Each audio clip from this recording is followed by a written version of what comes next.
Tentu kisah ini menarik untuk kita kaji,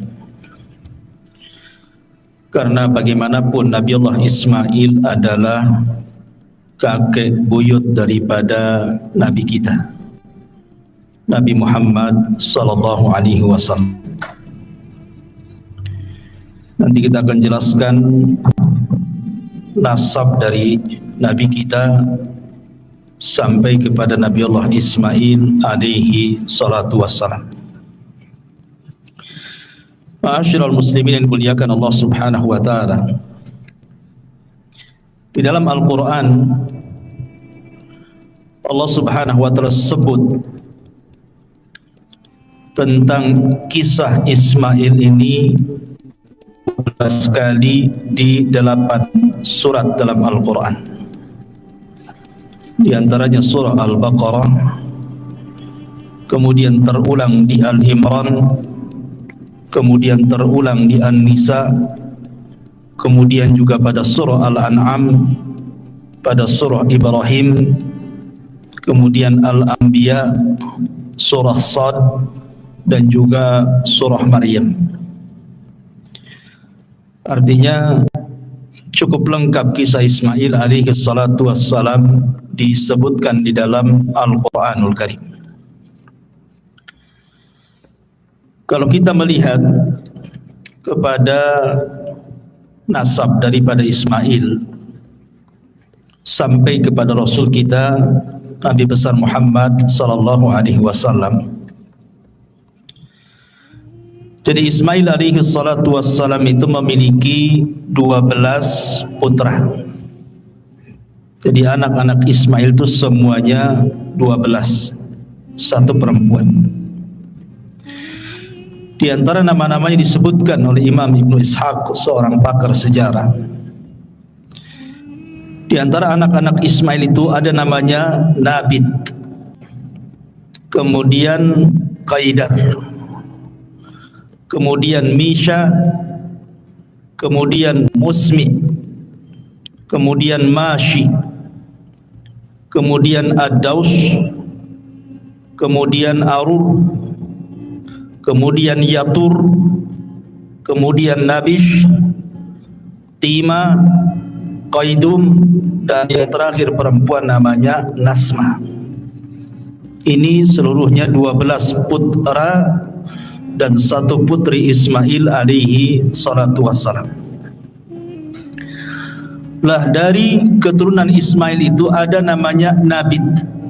Nabit putra Ismail. Nabit ini punya anak namanya Yasjub ibn Nabit. Kemudian Yasjub punya anak namanya Ya'rub ibnu Yasjub ibnu Thabit ibn Ismail. Disinilah keluar kalimat Arab dari Ya'rub. Kemudian Ya'rub punya anak namanya Firah. Kemudian Firah punya anak namanya Nahur. Kemudian Nahur punya anak namanya Muqawwim, dan Muqawwim punya anak namanya Udad. Lah Udad inilah ayahanda daripada Adnan. Artinya Adnan inilah yang disepakati bahwa Nabi SAW nasabnya sampai kepada Adnan. Adnan sendiri punya 2 anak. Yang pertama Ma'ad dan yang kedua Ak. Ma'ad ini tinggal di Hijaz, Mekah dan Madinah. Sementara Ak ini menikah dengan orang Yaman, dengan kabilah Asy'ariyun dari keturunan Qahtan. Dan Qahtan itu kabilah bagian daripada Jurhum. artinya masih keturunan Arab. Sehingga kemudian Adnan inilah yang menyatukan antara Arab Yaman dan Hijaz, karena Ak putranya menikah dengan salah satu putri Yaman dari keturunan Qahtan Asy'ariyin, sementara Ma'ad ini tinggal di Hijaz. Lah kalau kita melihat nasab Nabi SAW, kita lihat Nabi SAW namanya Muhammad ibnu Abdullah ibni Abdul Muttalib ibni Hashim ibni Abdul Manaf ibni Qusay ibni Kilab ibni Murrah ibni Ka'ab ibni Lu'ay ibni Khuzaimah ibni Mudrikah ibni Ilyas ibni Mudhar ibni Nizar ibni Ma'ad. Dan Ma'ad tadi saya katakan putra siapa? Adnan. Dari Adnan kemudian naik lagi Udad ibni Muqawwim ibni Nahur ibni Firah ibni Ya'ruf ibni Yasjub ibni Nabit ibni Ismail, baru Ismail ibni Ibrahim. Dari sini nyambung bahwa Ismail adalah kakek buyut daripada Nabi kita Muhammad SAW. Jadi yang kita akan ceritakan ini Nabi yang mulia, karena bagaimanapun Ismail adalah kakek buyut Nabi kita. Kita harus tahu sejarahnya.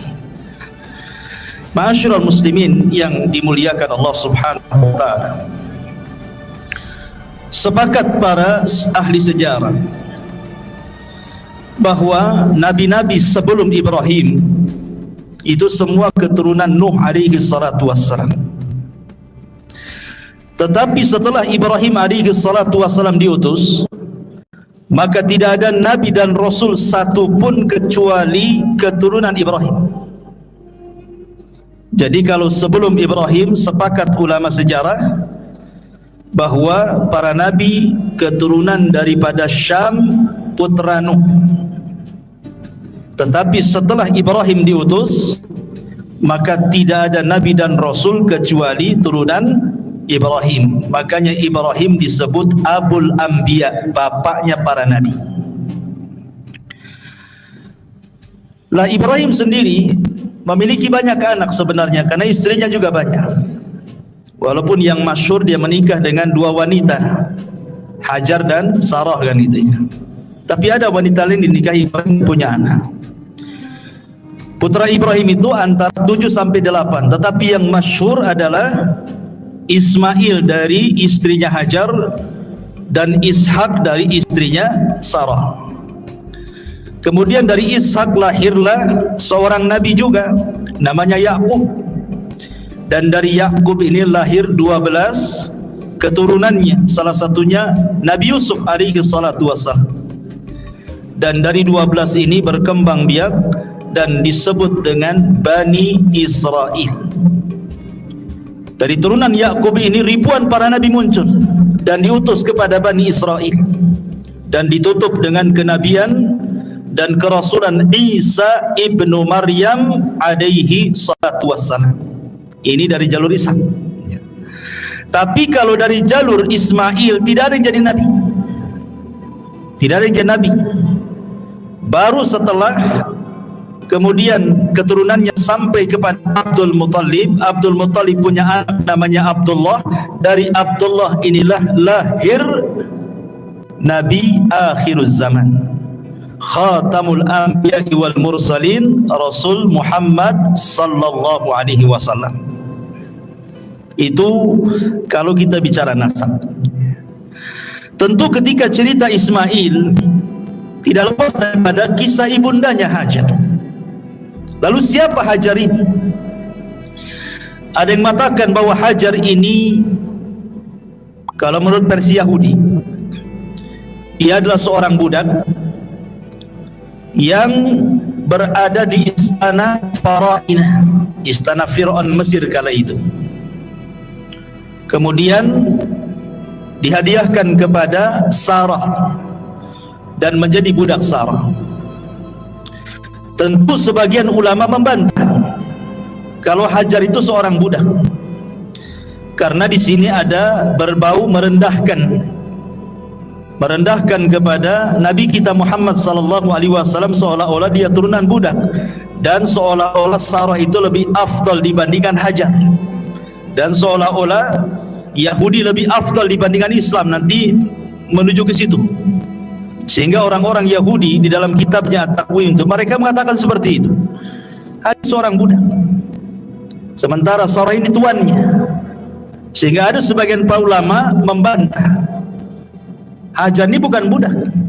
Hajar ini justru adalah turunan Amalikoh ataupun turunan Farainah yang dahulu menguasai Mesir, dan dia adalah putri daripada pembesar Amalikoh atau Amalikoh dan juga Kan'ani ini. Kemudian dijajah oleh Farainah, oleh orang-orang Fir'aun. Kemudian ditawanlah Hajar ini, kemudian dijadikan pelayan di istana Fir'aun. Lah kemudian setelah Sarah datang ke Mesir bersama Ibrahim, kemudian raja ini hendak melakukan sesuatu yang buruk kepada Sarah. Sarah pun berdoa kepada Allah dengan tawasul dengan amal saleh. Tiba-tiba raja ini stroke, tidak bisa bergerak, kemudian minta doa supaya disembuhkan. Maka Sarah berdoa kepada Allah, kemudian disembuhkan. Karena dia ketakutan kepada Sarah tapi hatinya masih suka, maka kemudian dihadiahkanlah Hajar kepada Sarah sebagai bukti kecintaan Fir'aun ini kepada Sarah, karena tidak bisa apa-apa. Ya. Jadi Hajar ini orang mulia, bukan sebagaimana prasangka orang-orang Yahudi. Itu ada yang mengatakan seperti itu. Intinya bahwa kemudian Hajar ini dihadiahkan kepada Sarah, kemudian tinggal bersama Sarah dan juga Ibrahim di Mesir. Tetapi karena memang kondisinya kurang kondusif, akhirnya Ibrahim pun kemudian meninggalkan Mesir dan kembali ke Syam, Palestina. Maka hiduplah 3 orang ini di Palestina. Lah usia Ibrahim alaihi salatu wassalam itu sudah tua, sudah hampir 82 tahun lebih, tetapi tidak kunjung juga punya keturunan. Hampir 86 lebih gitu ya, ya di atas 80 lah. Tidak punya keturunan juga, tetapi Ibrahim terus berdoa kepada Allah subhanahu wa ta'ala. Dan Sarah tahu bahwa Ibrahim itu pengen punya keturunan, sehingga karena kecintaan Sarah kepada Ibrahim, dia melirik Hajar. Bagaimana kalau seandainya Ibrahim menikah dengan Hajar, siapa tahu dari Hajar ini melahirkan keturunan. Akhirnya kemudian Ibrahim menikahi Sarah, menikahi Hajar, dan betul setelah menikah dengan Hajar, maka hamillah Hajar, kemudian punya anak dan lahirlah bayi, kemudian dinamai Ismail ibnu Ibrahim. Kemudian timbullah kecemburuan. Ingat bahwa idza aradallahu syai'an ahya asbab. Allah itu kalau menghendaki sesuatu pasti dimunculkan sebabnya. Allah menghendaki Ibrahim itu hijrah dari Palestina ke Mekah kan gitu. Tapi kan harus ada sebabnya. Sebabnya apa kan itu? Maka dibuat sebabnya. Salah satu penyebabnya adalah Hajar ini ketika memiliki Ismail, Ibrahim itu cinta betul dengan Ismail. Otomatis ketika cinta dengan Ismail lebih banyak tinggal bersama Hajar. Cemburulah Sarah. Wajar kecemburuan seorang wanita, istri Nabi saja cemburu, Aisyah kan, kepada Safiyah. Sampai-sampai kemudian mengatakan tentang Safiyah itu, hasbuka an Safiyata kada wa kada ya Rasulullah. Cukuplah Safiyah ini begini dan begitu. Maksudnya Aisyah ingin mengisyaratkan dengan tangannya, Safiyah itu pendek loh, aku tinggi, gitu maksudnya. Ingin merendahkan Safiyah. Tapi Rasul marah dan mengatakan, ya Aish, laqad qulti kalimatan law muzizat bihal bahru lamazazathu. Wahai Aisyah, engkau sudah mengucapkan kalimat ghibah, yang satu kalimat ghibah ini kalau dilempar ke air lautan, satu air lautan tercemar dengan kalimat.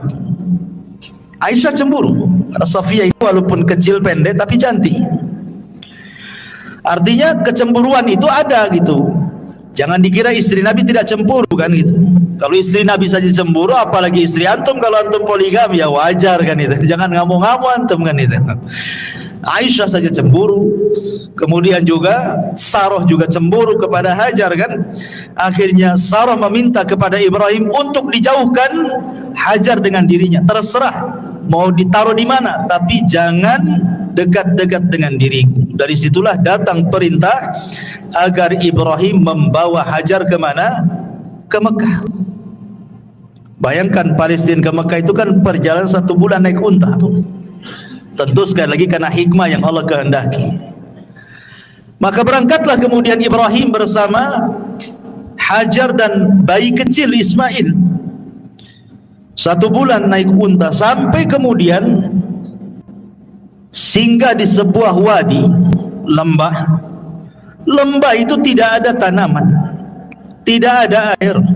Di sekelilingnya hanyalah padang pasir kering kelontang, lautan padang pasir yang tidak bertepi. Tiba-tiba kemudian sampai di situ, Ibrahim hanya meletakkan Hajar dan juga Ismail kemudian pergi. Hanya dibekali beberapa bekal untuk beberapa hari saja. Tentu wanita ditinggal suaminya begitu saja kan tidak terima juga. Akhirnya dia mengikuti Ibrahim dan mengatakan kepada Ibrahim, "Aina tadhhab wa tatrukuna bihadzal wadi?" Ya Ibrahim, Anda pergi ke mana? Kenapa kau tinggalkan kami di lembah ini? Alladzi laisa fihi insun wala syai'un. Di sini tidak ada manusia. Di sini enggak ada apa-apa. Enggak ada pohon, enggak ada binatang, enggak ada minuman, enggak ada apa-apa. Dan terus mengikuti Ibrahim sampai ketika di tempat namanya Kada. Baru kemudian Ibrahim terhenti. Kemudian Ibrahim mengatakan kepada Hajar, ilallah, kutinggalkan dirimu kepada Allah. Bayangkan hanya ngomong begitu saja, kutinggalkan dirimu kepada Allah. Barulah kemudian Hajar paham dan mengatakan raditu billah. Dalam riwayat Bukhari, idzan la yudayyi'un Allah. Kalau begitu saya redha dengan Allah. Dalam riwayat, kalau begitu pasti Allah tidak akan menyia-nyiakan saya. Kalau begitu idhab ya Ibrahim, pergi engkau Ibrahim. Dari sini ada pelajaran besar bagaimana Hajar dan juga Ismail kecil mengajarkan kepada kita sifat tawakkul ala Allah, sifat tawakal. Dan ini risalah kepada para wanita-wanita di zaman sekarang gitu ya, yang mungkin ditinggal meninggal suaminya, atau ditinggal pergi bekerja suaminya berbulan-bulan, atau boleh jadi suaminya tidak bertanggung jawab, boleh jadi Allah berkehendak lain untuk dirinya. Kalau dia bertawakal kepada Allah Subhanahu wa taala, maka katakan seperti yang dikatakan Hajar, idzan la yudayyi'un Allah. Kalau begitu Allah tidak menyia-nyiakan saya. Ini risalah kepada siapapun yang sedang kesulitan ekonomi, dipecat dari pekerjaannya, memilih bekerja yang halal dan meninggalkan yang haram. Katakan idzan lan yudayyi'un Allah. Katakan Allah tidak menyia-nyiakan saya. Begitulah tawakal yang diajarkan Ummu Ismail kepada kita. Tapi Ibrahim juga ketika meninggalkan istrinya Hajar dan putranya itu juga mengadu kepada Allah. Kenapa begini perintahnya gitu ya? Kenapa nggak ada perintah lain saja? Makanya kemudian dia setelah jauh meninggalkan Hajar dan sudah tidak terlihat Hajar dan sudah sampai di perbatasan, kemudian dia menghadap wajahnya menuju Al-Bait dan berdoa, dan Al-Quran menyebutkan doanya apa? Inni askantu min dzurriyyati biwadin ghairi dzi zar'in 'inda baitakal muharram. Ya Rabb, kenapa aku meletakkan dari keturunanku di sebuah lembah yang tidak ada tanaman, di sisi baitmu, rumahmu yang sangat mulia. Kemudian Ibrahim alaihi salatu wassalam terus berdoa kepada Allah Azza wa Jalla. Tetapi bagaimanapun Allah menghendaki yang lain. Terkadang ada kaedah man taraka syai'an lillahi awwadallahu khairan minhu. Barang siapa yang meninggalkan sesuatu karena Allah, pasti Allah akan mengganti sesuatu itu dengan sesuatu yang jauh lebih baik lagi. Boleh jadi kalau seandainya Hajar tetap bersama Ibrahim di Palestina dan Sarah, tentu kehidupannya akan seperti itu saja kan, kecemburuan dan begitu seterusnya kan. Tetapi ketika kemudian dia rela meninggalkan Ibrahim dan juga istri pertamanya, harus ditempatkan di sebuah tempat, semua karena Allah, dan dia yakin Allah tidak menyia-nyiakan dirinya. Akhirnya kemudian justru itulah awal sejarah yang tidak pernah bisa dilupakan umat manusia sampai sekarang. Sekarang yang banyak diceritakan Hajar bukan Sarahnya kan? Karena berkat sejarah Hajar inilah ada manasik haji. Ya, ada manasik haji. Di antara manasik haji itu adalah perbuatan Hajar ketika dia mencari air dari Bukit Safa ke Marwah. Kemudian ada air Zam-Zam. Tetapi kisah Sarah kan hanya sampai di situ. Tetapi kisah Hajar dikenal, bahkan meninggalkan ibadah yang luar biasa kepada kita, termasuk juga peninggalan Ma'u Zam-Zam, air yang luar biasa berkahnya di permukaan bumi. Sampai hari ini kita bisa menikmati air itu bagi siapa yang datang ke Mekah Al-Mukarramah untuk haji ataupun umrah. Luar biasa. Jadi jangan takut kalau orang meninggalkan sesuatu karena Allah, itu pasti Allah akan ganti sesuatu itu yang lebih baik lagi. Seseorang bekerja di tempat yang penuh dengan riba, dia tahu riba haram, maka sedikit-sedikit dia keluar dari situ mencari yang halal. Insya Allah ternyata yang halal lebih tenang, boleh jadi lebih berkah dunia dia dan akhirat dia. Jangan takut meninggalkan sesuatu karena Allah Subhanahu wa ta'ala, karena Allah tidak mungkin menyia-nyiakan hambanya yang meninggalkan karena dia. Ma'asyiral muslimin yang dimuliakan Allah Azza wa Jalla, ketika kemudian Hajar sudah ditinggalkan oleh Ibrahim bersama putranya Ismail, habis bekalnya, hanya beberapa hari saja. Apalagi yang dihajatkan seseorang di tengah padang pasir itu adalah minuman. Minuman sudah tidak ada, mereka hampir kehausan. Anda bayangkan, seolah-olah Ibrahim ini secara kasat mata sengaja membiarkan kedua manusia ini suruh mati. Tetapi bukan itu kehendak Ibrahim, ini semua kehendak Allah. Allah kalau menghendaki sesuatu pasti ada hikmah di dalamnya. Makanya ketika itu Ismail ditinggalkan oleh Hajar mencari air ke sana kemari. Naiklah dia ke Bukit Safa. Kemudian nampak ada air macam fata morgana di Marwah, lari dia ke Marwah. Saking paniknya si bolak-balik saja itu, Safa Marwah sampai 7 kali putaran. Dia khawatir dengan putranya Ismail karena mendengar dia menangis. Saat dia pulang dan hendak melihat Ismail, dia mendengar suara. Rupanya suara itu datang daripada Jibril yang datang hendak menolong keduanya. Ketika kemudian mendekati putranya Ismail, rupanya di sampingnya ada Jibril alaihi salam. Ada yang mengatakan Jibril kemudian menghentakkan sayapnya persis di belakang punggung Ismail, seolah-olah ingin mengatakan bahwa Zam-Zam ini miliknya Ismail, karena ditaruh di situ gitu ya, di belakang Ismail, belakang punggung Ismail, ditancapkan kemudian sayapnya. Kemudian Jibril pergi, dan Jibril sempat mengatakan la takhafu dhai'ata fa innaha huna baitun lillah ya bni hadzal ghulam wa abuhu wa anna allaha la yudayyi'u ahlahu. Kata Jibril sebelum pergi, wahai ummu Ismail, jangan takut, Allah menyia-nyiakan dirimu. Tidak, Allah tidak akan menyia-nyiakan dirimu.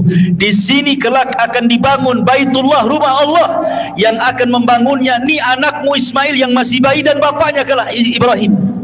Dan Allah tidak akan menyia-nyiakan siapapun yang dekat dengan Baitullah ini. Kemudian Jibril pergi. Begitu dalam riwayat Bukhari. Lah kemudian ketika melihat ada air muncrat dari tanah, Maka segeralah kemudian Hajar membendungnya. Dalam bahasa Arab, membendung itu artinya zam. Jadi dikumpulkan di bendung sambil mengucapkan zam. Maka kemudian air itu menjadi zam-zam. Sampai kata Nabi SAW, kalau seandainya Ummu Ismail tidak membendung zam-zam, niscaya zam-zam itu akan memenuhi seluruh padang pasir satu Arab itu. Ya. Dari situlah kemudian akhirnya Ismail dan juga Hajar minum dari air zam-zam berhari-hari tanpa makan, sudah cukup. Ya, karena air zam-zam itu disabdakan oleh Nabi SAW. Apa sabda Nabi SAW tentang zam-zam? Zam-zam ini adalah ta'amu tu'min wa syarabu sukmin, kata Rasul. Zam-zam ini adalah makanan yang bisa dikonsumsi dan minuman bagi orang yang punya penyakit, untuk mengobati sakit.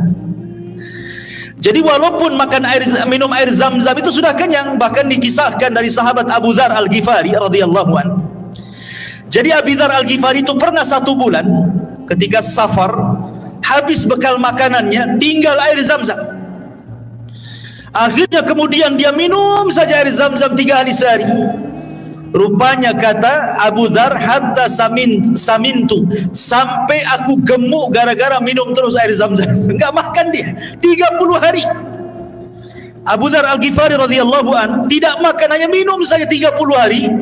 Kata dia, aku minum terus selama 30 hari dalam safarku sampai aku gemuk, tidak ada satupun badan kecuali gemuk, gitu ya. Bayangkan coba. Ya, dan zam-zam itu harus diyakini sebagai obat. Jangan katakan coba-coba. Saya ingin cobalah menyembuhkan penyakit dengan zam-zam. Jangan dicoba air zam-zam itu. Air zam-zam itu bukan percobaan. Air zam-zam itu wahyu. Air berkah, nggak usah dicoba. Langsung diimani, langsung diyakini bahwa dia adalah obat untuk segala penyakit. Minum saja, bismillah. Tawakal kepada Allah, ikhlas kepada Allah. Jangan coba-coba. Kalau coba itu ragu-ragu artinya. Jangan main coba-coba. Langsung bismillah, tawakal ala Allah, yakin, ikhlas, ya. Insyaallah. Zam-zam itu sebagaimana sabda Rasul, ta'amu tu'min wa syarabu sukmin. Dia adalah makanan sekaligus juga obat. Bahkan bisa mengabulkan niat peminumnya. Ma'u zam-zam lima syuribalah. Air zam-zam itu akan mengabulkan setiap peminumnya. Maka akhirnya kemudian berhari-hari, entah berhari-hari entah berbulan-bulan tidak disebutkan, sampai akhirnya datanglah dari arah Yaman rombongan kabilah dari Jurhum. Mereka kehabisan minuman tapi banyak makanan. Percuma saja banyak makanan tidak ada minum, bisa mati di padang pasir, ikhwan. Akhirnya dari kejauhan melihat ada ta'ir, ada burung. Sebagaimana riwayat Bukhari, ada burung dan burung itu menandakan ada air. Maka kemudian didekati, rupanya suku Jurhum ini sampailah ke sumur Zam-Zam yang kemudian ditempati Hajar dan juga putranya Ismail. Suku Jurhum ini orang baik, orang Yaman. Makanya Rasul mengatakan ahlul Yaman itu araqul qulub, lembut hatinya. Kalau mau berbuat jahat, merebut air, bisa saja Hajar dibunuh. Tetapi Jurhum ini kabilah yang baik. Dia datang baik-baik, meminta baik-baik air Zam-Zam itu. Akhirnya kemudian Hajar memberikan dengan cara barter. Kau beri kali kami makanan, kami beri kau air. Akhirnya kemudian deal kan itu ya. Dari situlah kemudian Ismail dan Hajar bisa makan, bisa minum dari berkahnya air Zam-Zam itu. Setiap datang suku Jurhum, maka barter dengan makanan. Jadi tidak pernah kelaparan. Itulah makna daripada kalimat Hajar ketika Ibrahim pergi. Kalau begitu, pergi kau, Allah tidak menyia-nyiakan diriku. Wa man yatawakkal 'ala Allah fahuwa hasbuh. Barang siapa yang bertawakal kepada Allah, Allah yang kasih kecukupan dia. Akhirnya kemudian lama-lama suku Jurhum pun meminta kepada Hajar untuk memboyong keluarganya dan tinggal di situ, karena memang air saat itu sangat langka. Senang mereka tinggal di situ. Maka lambat laun kemudian suku Jurhum tinggal di sekitar Zamzam. Kemudian hari demi hari, bulan demi bulan, tahun demi tahun, ramailah di sekitar Zamzam itu kabilah Jurhum. Ismail pun mulai membesar, kemudian belajar bahasa Arab kepada suku Jurhum. Jadilah Ismail musta'rab, bukan orang Arab, belajar bahasa Arab, fasih pula dia bahasa Arab. Makanya sering saya katakan, kalau antum orang Indonesia fasih berbahasa Arab, berarti antum Arab. Walaupun antum turunan Arab Yaman, tapi tak bunyi bahasa Arab, antum bukan Arab. Menang muka saja Arab. Ya, bahasa Arab tak bisa, bukan Arab antum. Walaupun ngaku Habib sekalipun, kalau tidak bunyi bahasa Arab, bukan Arab. Tapi kalaupun antum hitam pesek hidungnya persis kayak orang Melayu, tapi bahasa Arabnya mantap kayak Ismail, antum Arab. Paham ya? Ismail bukan orang Arab, orang Ajam, dia orang Palestina, lahir di sana, tapi belajar bahasa Arab ke suku Jurhum. Makanya ulama mengistilahkan musta'rab, orang Arab yang bukan Arab pasti bahasa Arab, makanya dia Arab, begitu ya. Di situ kaidahnya muncul. Ya. Ma'asyiral muslimin yang dimuliakan Allah Subhanahu wa taala. Akhirnya kemudian Ismail pun besar di situ. Ketika usianya belasan tahun, tentu Ibrahim selaku orang tua kan wajarlah kangen ingin berjumpa dengan Ismail yang sudah lama ditinggalkan, sudah belasan tahun. Makanya kemudian ketika kemudian Ibrahim alaihi salatu wassalam safar dari Palestina menuju Mekah, ingin berkunjung dan melihat istri dan juga putranya yang sudah belasan tahun itu. Akhirnya kemudian Ibrahim pun sampai. Ketika sampai itulah kemudian Ibrahim alaihi salatu wassalam dimimpikan malam harinya. Apa mimpinya? Inni ara fil manami anni adzbahuka fanzur madza tara. Wahai Ibrahim, wahai Ismail, ayahmu bermimpi semalam bapakmu menyembelih dirimu. Betul-betul menyembelih dalam mimpinya itu. Bagaimana pendapatmu? Ya. Maka Ismail alaihi salatu wassalam, orang yang terdiri dari ummu Ismail, wanita yang paling tawakal. Makanya kemudian Ismail tanpa ada keraguan mengatakan, ya abatif al ma tu'mar satajiduni insyaallahu minas sabirin. Wahai bapakku, kalau itu perintah Allah, insyaallah engkau akan mendapati aku termasuk anak yang sabar. Kenapa Ismail mengucapkan kalimat insyaallah? Hikmah di balik Ismail mengucapkan kalimat insyaallah itu seolah-olah Ismail ingin mengatakan seperti ini. Kalau aku redha aku disembelih, engkau pun wahai bapakku redha aku disembelih, tapi Allah tidak redha, maka engkau tidak dapati aku termasuk hamba yang sabar. Kenapa? Karena ini akal-akalan kamu saja. Tetapi kalau seandainya aku redha disembelih, engkau redha disembelih, Allah pun redha, maka kau akan dapati aku termasuk anak yang sabar. Kenapa? Karena ini bukan akal-akalan kamu, tapi ini perintah Allah. Itu maksudnya. Makanya dia mengatakan, satajiduni insyaallahu minas sabirin. Kau akan dapati aku termasuk hamba Allah yang bersabar insyaallah, kalau Allah berkehendak. Itulah kandungan makna insyaallah. Penting kita mengucapkan kalimat insyaallah itu. Ya, bukan kalimat ragu-ragu insyaallah itu, tapi kalimat berkah. Ya. Karena biasanya di masyarakat kalau sudah main-main insyaallah itu dimain-mainkan itu, seolah-olah ragu-ragu kan, besok datang nggak ya? Karena nggak mau datang, cuman bilang nggak mau datang, malas, takut tersinggung, main insyaallah kan? Insyaallah katanya. Padahal memang niatnya nggak mau datang. Insyaallah katanya. Gitu ya. Bisa saja insyaallah lah datang. Tapi kalau sudah memang nggak niat datang, bilang aja saya nggak datang besok. Kecuali kalau antum janji mau datang, itulah penting mengucapkan insyaallah kan. Karena ketika antum janji mau datang, bisa saja di jalan macet, bisa saja di jalan kecelakaan, bisa saja ada masalah, maka baru kemudian ucapkan kalimat insyaallah. Baik, ma'asyiral muslimin yang dimuliakan Allah Azza wa Jalla. Maka akhirnya kemudian Ibrahim pun betul-betul menyembelih Ismail, dan ini sudah saya kisahkan panjang lebar di sini. Bagaimana Ibrahim betul-betul menggorok loh leher Ismail itu. Tapi Allah buat pisau yang tajam jadi tumpul. Jadi digini-gini tetap saja nggak berdarah-darah tuh. Dari situ Allah melihat kesungguhan Ibrahim sudah melaksanakan perintahnya lewat mimpinya. Karena mimpi seorang Nabi itu wahyu masalahnya. Maka Allah Subhanahu wa ta'ala langsung mengirim penyeru dan menyeru dari langit dan mengatakan, ya ayya Ibrahim qad saddaqta ru'ya, wahai Ibrahim kau sudah membenarkan mimpi. Maka disitulah Allah katakan, wa fadainahu bidzibhin azim wa taraknahu lil akhirin. Kami ganti Ismail dengan kambing kibas dan akan menjadi cerita bagi orang-orang setelahnya sampai hari ini. Kisah itu diceritakan dan menjadi syariat bagi umat Islam tentang kurban. Ya. Ma'asyiral muslimin yang dimuliakan Allah Azza wa Jalla. Selesai kisah penyembelihan ini, maka kemudian Ibrahim balik lagi ke Palestina. Ismail kemudian menjadi laki-laki yang tumbuh dewasa gitu. Lah setelah Ismail kemudian tumbuh dewasa, maka Allah takdirkan Hajar meninggal dunia di usia yang sudah tua juga, 80 tahunan ke atas Hajar meninggal. Kemudian Ismail tertarik dengan wanita Jurhum.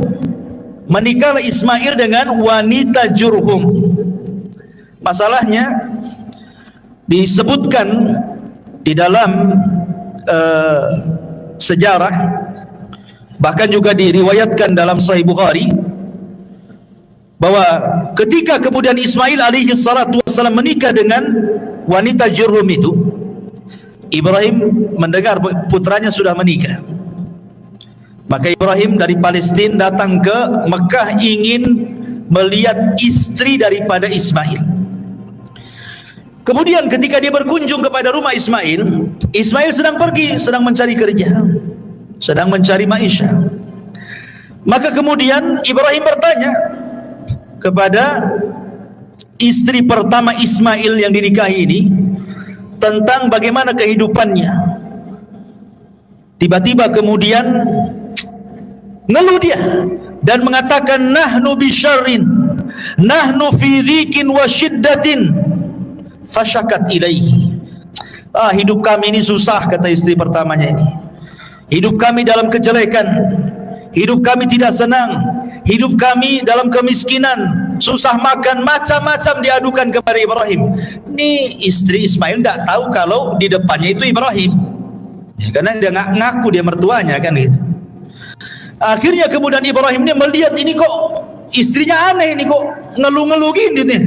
Berarti Ismail ini salah cari jodoh nih. Akhirnya kemudian Ibrahim sebelum pergi, dalam Sahih Bukhari dijelaskan, Ibrahim menasihati istrinya, nanti kalau datang suamimu Ismail, katakan pesan dari saya, ghayyir atabata babik. Kemudian pergi Ibrahim. Ketika Ismail kemudian pulang, diceritakan sama istrinya bahwa ada orang tua sifatnya seperti ini. Kaget dia. Lah itu orang tua saya, kenapa kau tidak memuliakan dia? Kata istri, saya tidak tahu itu orang tuamu. Akhirnya kemudian kata Ismail, berpesan apa itu orang tuaku kepadaku? Kata istrinya, dia hanya berpesan, ghayyir atabata babik, katanya. Ganti tangga menuju rumah depanmu, katanya. Kata Ismail, oh iya, yang dimaksud atabat itu adalah engkau. Aku disuruh menceraikan kamu, katanya. Wasiat Ibrahim. Akhirnya diceraikan istri pertamanya. Kemudian setelah diceraikan istri pertamanya, terdengarlah oleh kabilah Jurhum Ismail menceraikan istrinya. Akhirnya kemudian banyak pembesar-pembesar Jurhum itu yang menawarkan putrinya. Bagaimanapun Ismail ini tokoh kan itu ya. Dia pemilik Zamzam. Orang-orang Jurhum mereka sangat berhajat kepada Zamzam, dan itulah ekonominya selama ini mereka hidup. Akhirnya kemudian ada salah satu daripada pembesar Jurhum itu menawarkan putrinya yang saleh untuk menikah dengan Ismail. Akhirnya kemudian Ismail pun menikah dengan istri keduanya, tapi tetap Ibrahim hendak mengujinya. Datang kedua kalinya kepada istri yang keduanya, kemudian bertanya soal kondisi kehidupannya. Maka kemudian kata istri keduanya, dia menceritakan, nahnu bi khairin, katanya, kami dalam kondisi baik, wasaatin, dan dalam kondisi lapang, padahal kehidupannya susah, tapi dia tetap mengatakan baik dan kondisi lapang. Berarti baik akhlaknya tuh. Kemudian ketika itu karena istri keduanya kan tidak tahu kalau itu ayahanda daripada Ismail, tetap dia menghormatinya. Diambillah daging kambing, kemudian sebagai menjamu tamu, kemudian diambillah air zam-zam, kemudian disodorkan kepada Ibrahim. Kalau istri pertama nggak keluar tuh sama sekali itu jamuan-jamuan itu ya. Ini istri keduanya betul-betul muliakan tamu. Maka Ibrahim senang dengan istri keduanya, kemudian berdoa kepada Allah, Allahumma barik li ta'amikum wa syarabikum. Ya Allah, berkahi makanan kalian, ya Allah berkahi minuman kalian, ya Allah tetapkan rumah tangga kalian berdua. Kemudian Ibrahim mengatakan, nanti kalau sampai anakku sampaikan pesan bapaknya. Apa? La tughayyir atabata babik. Jangan kau ganti lagi tangga menuju depan rumahmu, katanya. Nah, itu istrimu tuh katanya. Akhirnya Ismail pulang, kemudian diceritakan istri keduanya. Kata Ismail, ayahku menyuruh agar aku tidak menceraikan kamu. Lihat. Tapi di sini syahidnya Ibrahim mendoakan apa? Mendoakan makanan dan minuman. Yang ketika itu makanan yang didoakan oleh Ibrahim apa? Daging kambing dan juga air zam-zam. Sejak itulah kambing dan zam-zam di Mekah menjadi berkah karena doanya Ibrahim. Makanya penduduk Mekah itu walaupun makan kambing siang, pagi, sore, malam, nyantai saja mereka. 1 tahun mereka pagi, siang, sore makan kambing, nggak ada cerita naik darah, naik kolesterol, stroke, nggak ada. Coba antum pakai kambing Batam, sebulan saja pagi kambing, siang kambing, malam kambing, pagi sate, siang gulai, rawon lagi sorenya, malamnya tengkleng. Sebulan saja. Apa nggak naik itu tensinya? Ya. Masyaallah muslimin yang dimuliakan Allah Azza wa Jalla. Intinya bahwa kemudian Ismail pun tetap tidak menceraikan istrinya karena dapat istri yang soleh. Dari istri inilah lahir 12 keturunannya yang saya sebutkan di mukaddimah tadi. Kemudian setelah itu Sarah meninggal, maka Ibrahim kemudian hijrah dari Palestina dan bergabung bersama Ismail. Disinilah terjadi pembuatan Ka'bah, pembangunan Ka'bah yang sempat roboh. Kisahnya adalah, jadi ketika kemudian Allah Subhanahu wa taala perintahkan Ibrahim untuk membangun Ka'bah dan juga putranya Ismail, maka mulailah kemudian Ibrahim dan juga Ismail mencangkul bagian Ka'bah yang akan dibangun sampai kemudian mendapati pondasi. Dan ketika di zaman jahiliyah pernah kan dirobohkan karena terkena banjir sehingga Ka'bah rusak, kemudian oleh Al-Walid ibn Mughirah dan orang-orang Quraisy digali sehingga sampai kepada pondasi awal Ka'bah yang berwarna hijau. Ya, pondasinya itu warna hijau. Ya. Lah Ibrahim juga sama, karena Ibrahim itu tidak mulai dari pondasi, karena pondasi sudah ada sejak zaman para malaikat membangunnya. Ada yang mengatakan Adam yang membangunnya gitu. Jadi Ibrahim itu hanya meninggikan saja. Maka mulailah kemudian Ibrahim dan Ismail meninggikan dari atas pondasi itu bangunan Ka'bah. Dan bentuknya memanjang karena Hijar masuk ke dalamnya. Tapi di zaman jahiliyah ketika Ka'bah itu hancur hanya dibangun separuh saja sehingga Hijar keluar. Hijar Ismail keluar gitu ya. Kalau di zaman Ibrahim masuk Hijar itu. Ya, dan juga pintunya 2. Pintu masuk, pintu keluar. Kemudian di tanah. Kalau sekarang kan pintunya di atas gitu ya. Agak sulit, orang-orang tertentu saja masuk. Kalau orang dulu kan siapa aja bisa masuk gitu ya. Intinya bahwa ketika kemudian sudah dibantu oleh Ismail pembangunan Ka'bah, sampai kemudian ada satu tempat yang itu khusus untuk satu batu, kurang satu batu, maka Ibrahim meminta kepada Ismail untuk mencari batu. Kemudian pulang, rupanya yang dibawa itu Hajar Aswad, batu dari sorga. Ibrahim tahu ini Hajar Aswad. Dulunya warnanya putih tapi menjadi hitam karena dosa anak Adam, kata Rasul. Maka diletakkan Hajar Aswad di Ka'bah sebagai pelengkap Ka'bah itu. Dan Hajar Aswad ini menjadi kiblat bagi kita kaum muslimin ketika sholat kita. Dan pernah hilang 20 tahun, dicongkel oleh orang-orang Syiah.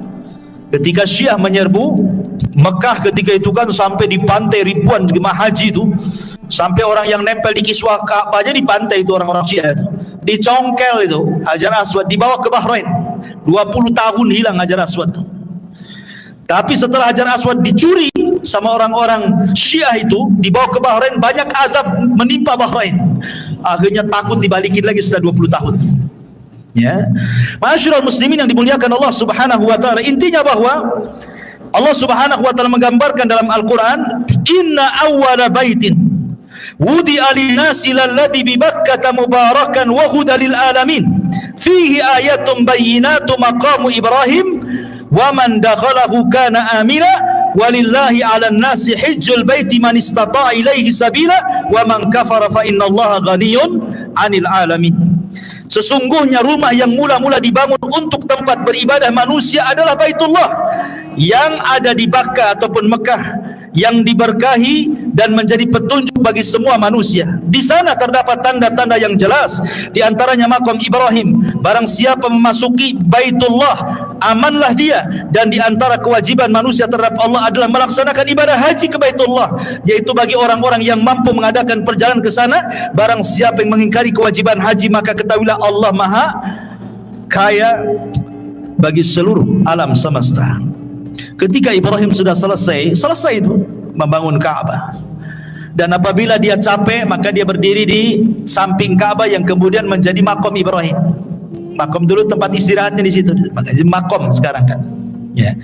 Jadi setelah selesai, Allah perintahkan kepada Ibrahim untuk mengajak seluruh manusia yang ada di bumi suruh haji.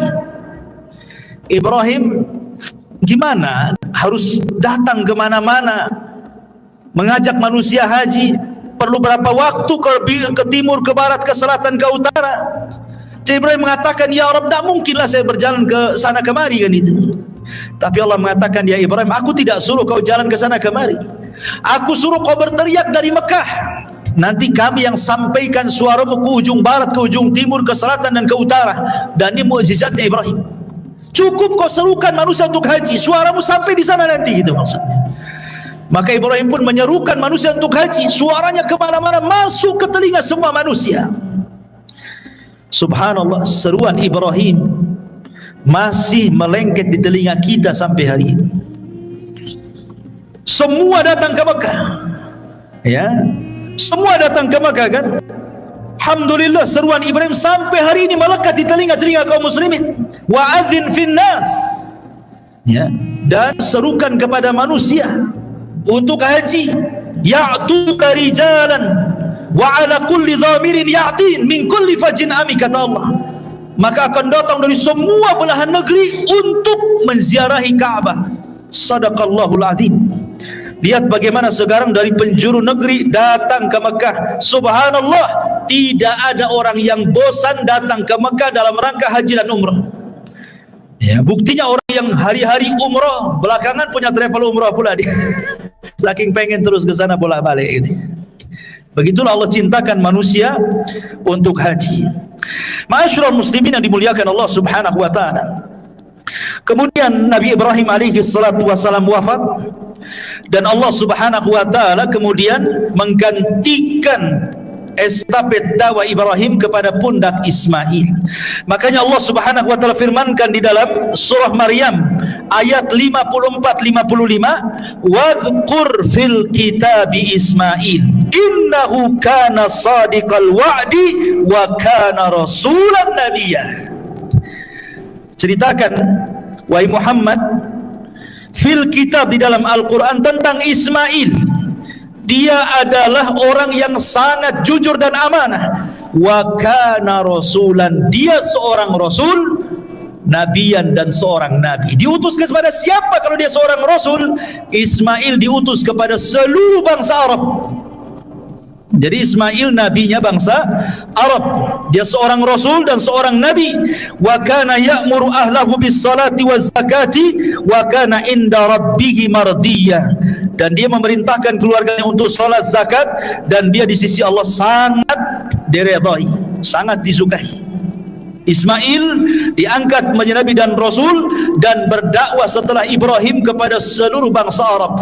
Dan subhanallah, asar Ismail sampai kepada di masa jahiliyah, di masa diutusnya Nabi SAW, sampai ketika Rasul datang ke Gua Hira untuk tahannut, untuk i'tikaf di Gua Hira, belum diangkat jadi Nabi.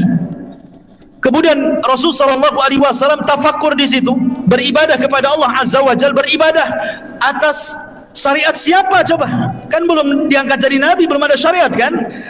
Jadi Rasul beribadah di atas syariat Ismail. Dia beribadah di atas syariat Ismail, tafakkur dalam gua itu.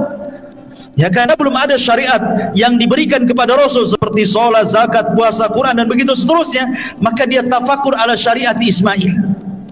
Di atas syariat Nabi Allah Ismail alaihi salatu wassalam, sampai datang Jibril dan mengangkat Nabi sallallahu alaihi wasallam sebagai nabi dan juga rasul.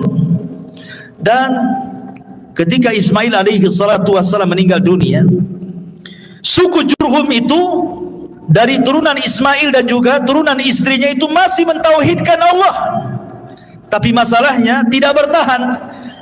Tiba-tiba kemudian datang orang Arab yang tidak suka dengan suku Jurhum, namanya Khuza'ah. Maka Khuza'ah itulah akhirnya menggempur Jurhum. Mulailah kemudian Jurhum pun kalah, akhirnya kembali ke Yaman dan dikuasai Hijaz oleh Khuza'ah. Lah sebelum kemudian Khuza'ah ini menguasai Jurhum, Jurhum pandai karena ekonomi mereka dari Zamzam. Disitulah air Zamzam dipendam sama orang-orang Jurhum supaya jangan direbut Khuza'ah, dipendam sampai akhirnya beratus-ratus tahun hilang Zamzam itu.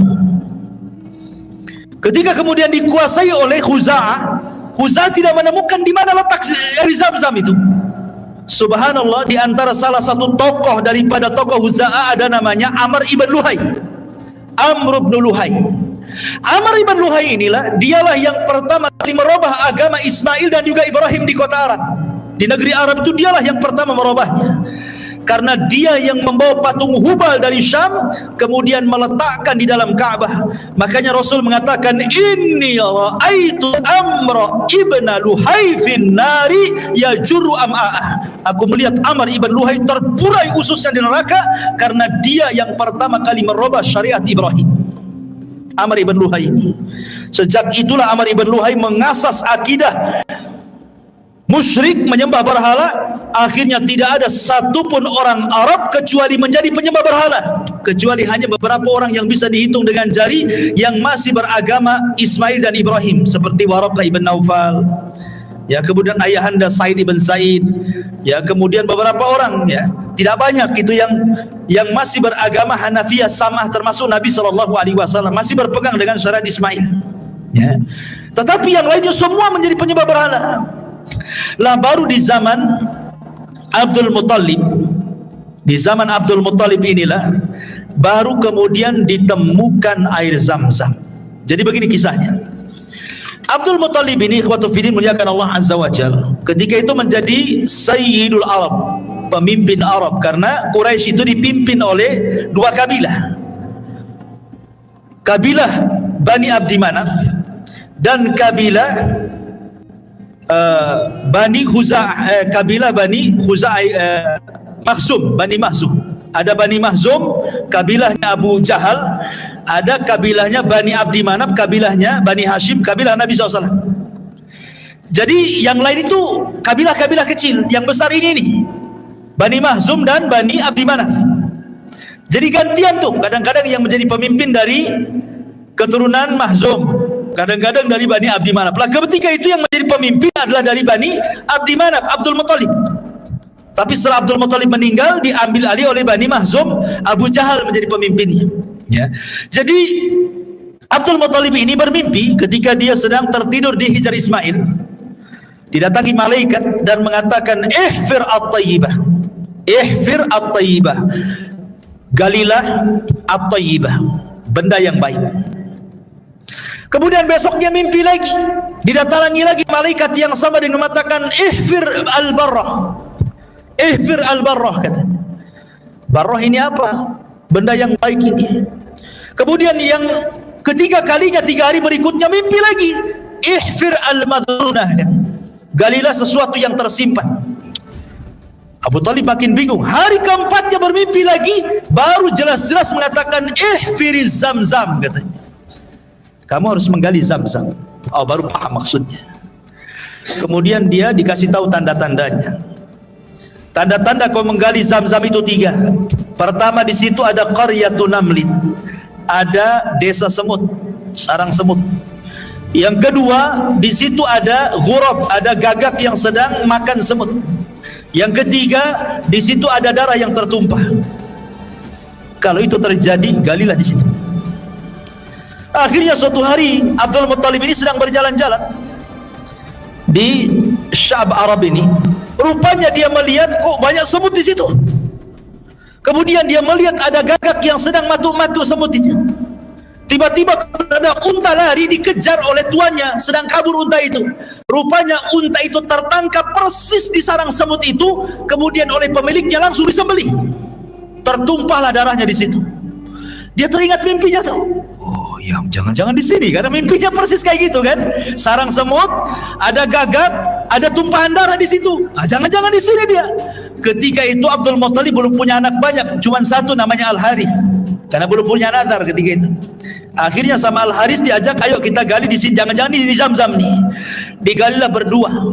Orang-orang Arab membiarkan, disangkanya Abu Talib dia ngapain, mimpi saja cari Zamzam itu katanya. Rupanya ketika digali-digali, nampak pondasinya, pondasi Zamzam itu. Bertakbirlah Abdul Muttalib, Allahu Akbar, Allahu Akbar. Oh, datang kabilah-kabilah Quraisy. Tiba-tiba setelah ditemukan Zamzam, kabilah Quraisy mengatakan kepada Abdul Muttalib dan mengatakan, ya Abdul Muttalib, kami semua adalah Bani Ismail, keturunan Ismail. Kami juga punya hak dengan Zamzam ini. Bayangkan, ketika menggali mereka nengokin, sudah ketemu, mereka mengaku itu Zamzam kami juga katanya. Karena kami semua keturunan Ismail dan ini adalah Zamzamnya Ismail katanya. Kata Abdul Muttalib, tidak bisa. Aku yang menemukannya, ini dikhususkan untukku. Kata mereka, tidak bisa. Kalau engkau tidak berbagi dengan kami, kami siap perang katanya. Oh, ngajak perang. Akhirnya kemudian kata Abdul Muttalib, apa enggak ada pendapat yang lebih baik kecuali harus perang? Kata mereka, kalau begitu kita harus datang kepada orang pintar dari Bani Sa'ad, dari Hudzail katanya. Di situ ada dukun sakti. Biar dukun itu menentukan apakah Zamzam itu milikmu atau milik kita semua katanya. Akhirnya masing-masing kabilah mengutus beberapa utusan. Ini Bani Hudzail, Bani Sa'ad ini di ujung Syam loh, perbatasan Syam. Sementara orang-orang ini di Hijaz.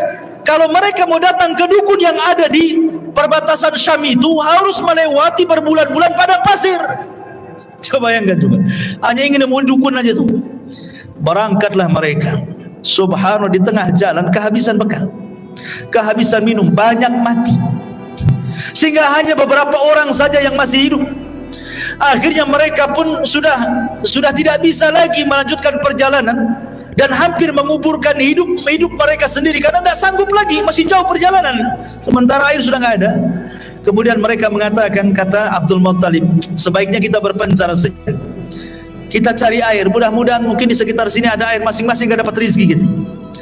Akhirnya berpencarlah mereka. Qadarullah, ketika Abdul Muttalib hendak pergi, ketika dia menginjak padang pasir sandalnya itu, ketika diangkat keluar air. Akhirnya mereka pun minum dari situ. Mereka ditolong oleh Abdul Muttalib lagi nih. Dari situlah mereka mengatakan, sudahlah Abdul Muttalib, tidak perlu kita datang ke dukun, kami menyerah, Zamzam itu milikmu karena engkau sudah menolong kami semua di sini. Balik lagi, tidak jadi ke dukun. Dari situlah Zamzam miliknya Abdul Muttalib. Tapi masalahnya Abdul Muttalib sudah tahu nih, kalau dibiarkan dia meninggal bisa masalah Quraisy, perang nih gara-gara Zamzam. Di situlah dia bernadar kepada Allah agar diberikan anak 10 untuk menjaga Zamzam, dan sebagai imbalannya satu di antara mereka akan aku korbankan. Allah takdirkan dipenuhi nadarnya. Abdul Muttalib pun punya anak 10, salah satunya namanya Abdullah, ayahanda Nabi. Ketika sudah pada remaja, Abdul Muttalib lupa dengan nadarnya bahwa dia harus mengorbankan salah satu dari 10 anaknya.